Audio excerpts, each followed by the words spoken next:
Good afternoon, everybody. Welcome to Talking Real Estate with Champions Real Estate Team here at Berkshire Hathaway Home Services Ambassador Real Estate Company. My name is Mark Wehner II, team leader here at Champions Real Estate Team. Joining me today is Russ Williams with Williams Mortgage. So we jump on every Wednesday, give you a rundown what's going on in the real estate market over the last 7 days, give you a quick tip, all that kind of fun stuff. So love chatting with everybody here, and let's jump right into it. So a quick tip today. One thing we talk about with our buyers is just hidden costs of home ownership. That there's a laundry list of things on there, but a couple of things to take into account. One thing when you're looking, online, a lot of thinking on my screen here. Sorry about that. But a lot of clients are online before they even meet with a real estate agent or meet with a a loan officer, mortgage broker in that sense. And so they may be checking on their mortgage calculators online. The two big things that are missing out of those and the fine print below them is basically your taxes and your insurance. So you may get on there and do the reverse math and say, okay, we have this much for a down payment. We want our payment to be $3,000 a month. Okay, that gets us to about a $400,000 house. Okay, great. But you're forgetting the taxes and insurance on there that could be another $1,500 a month on top of that $3,000, principal and interest payment. So that's one cost.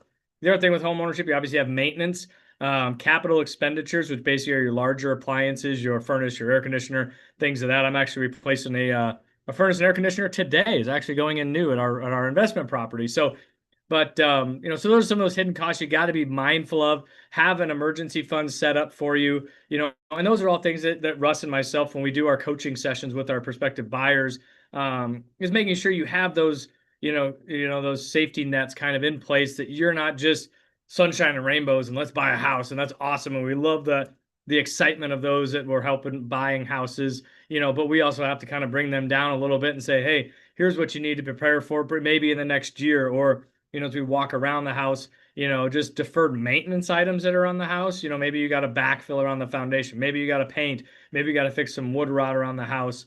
Just a lot of those little things that as we walk around the house, we'll point out that maybe some of those hidden costs that you don't think about.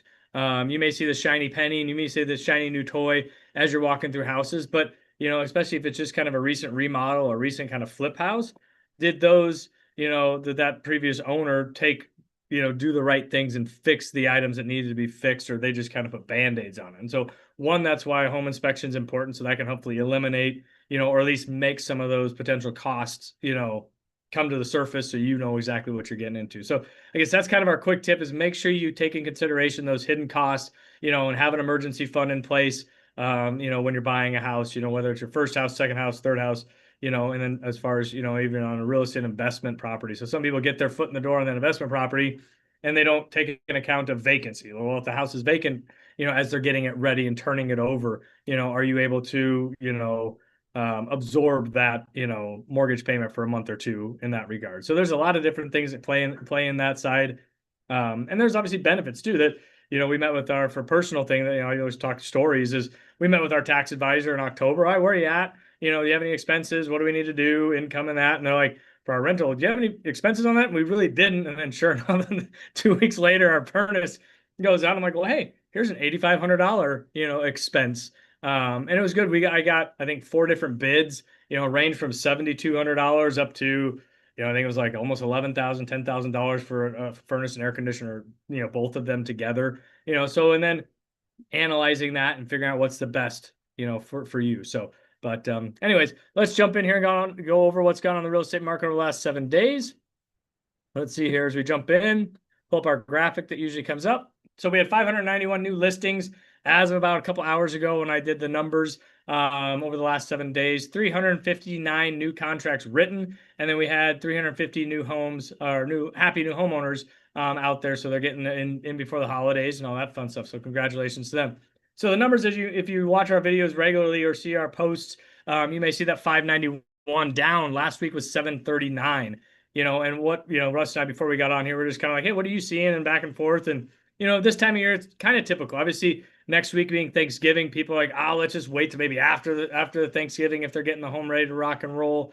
And that's potentially why we're seeing that number. But our new contracts written is right on par with the last couple of weeks. So we're still having that, I would say consistent buyer activity.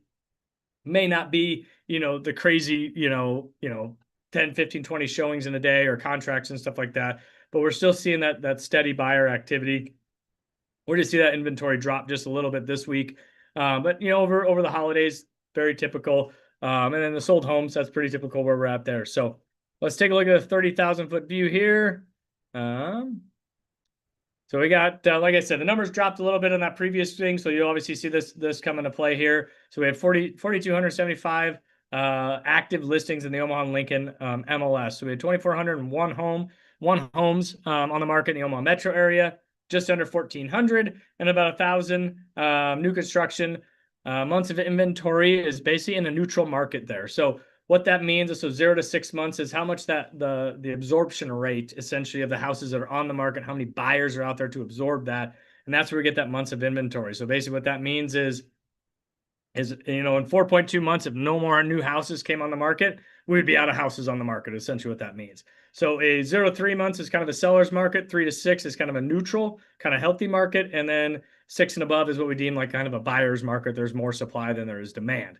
And that's going to play, when we're here at Champions, we're going to take a look at what specific price point you're looking in, what neighborhood, what area of town, and that can deem, that number can change. It can be a seller's market in one area of town. It can be a little bit of a neutral, maybe buyer's market in another area, depending on how many homes are active on that market and in that specific area. So those are things you want to take into account. This is just a good general overview, but when we do our, individualized coaching sessions, we go straight into what makes sense for you, because that's going to help formulate our offer. We want you to know exactly why you're offering what you're offering, based on condition, area, all that kind of fun stuff. So, yeah, that's kind of it for the rundown on the market side. Let's jump in here with Russ. I know with the government shutdown kind of being over, there's a lot of different offices open now and a lot of different data coming out. So, how are we seeing that play out, I guess, in the mortgage side, or what are you seeing, Russ?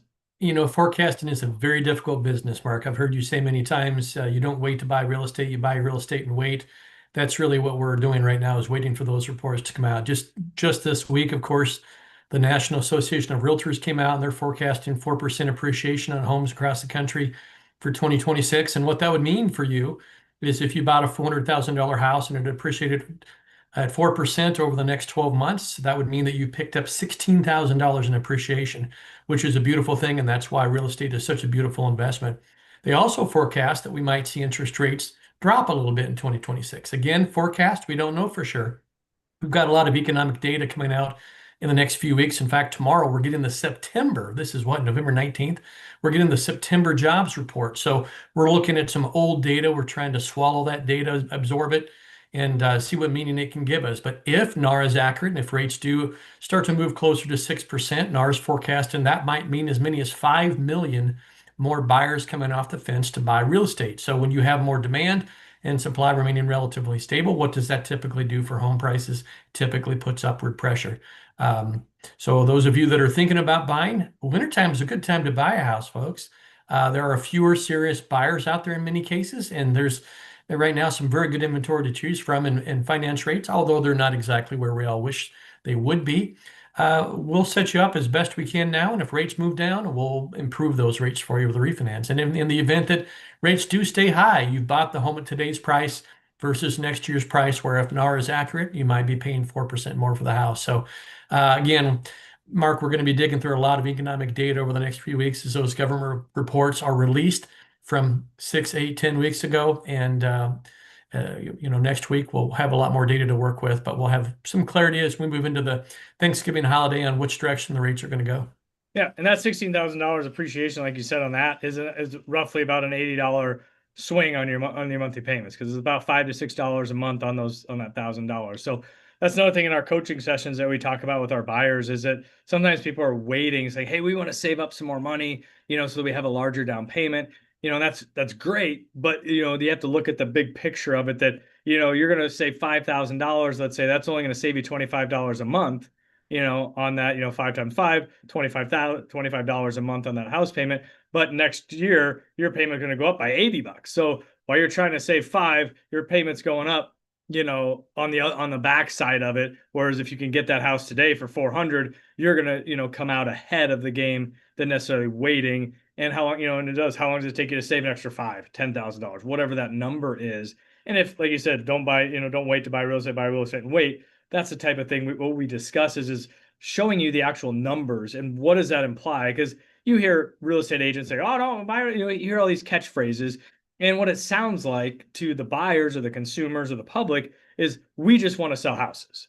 We just want a commission check. We want you to get to the table. We want you to sign on the dotted line and la da da da da. But it really, what we do here is try to make sure that you know why you're doing what you're doing.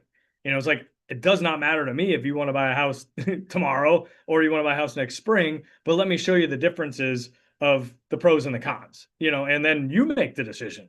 If you want to get in a car, let's rock and roll. Let's go look at houses tomorrow. If you want to wait till spring, when the weather's a little nicer, when everyone else is out there, then let's go do it. And we can be competitive in that market too, because, 17 years in the business and fourth generation, we know how to get you to essentially to a seat at the table with that seller. And that's our goal in those situations when we have a lot of buyers. But that's the stuff that we like to talk about here.